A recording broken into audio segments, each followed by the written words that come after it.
尋日係世界痴呆症日，有本港醫學團體促請當局將呢一個病證明為認知障礙症。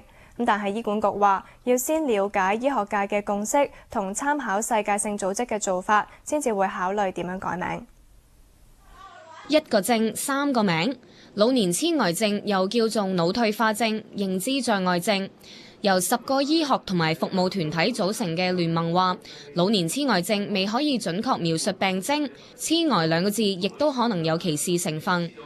俾人哋話我屋企人有痴呆症，其實真係唔係幾好聽㗎咁樣。佢嗰個例子絕對唔係單一，絕對唔係少，而係好普遍。組織又認為腦退化症呢一個名同樣有偏差，唔獲醫學界認同，最貼切係認知障礙症。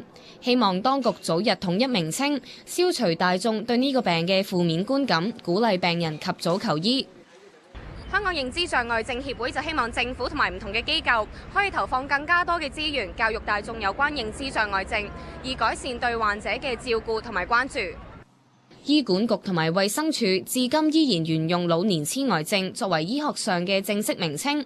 醫管局話改名並唔容易，會密切留意醫學界嘅共識同埋參考世界性醫學組織所採納嘅名稱，先至考慮會唔會用新名。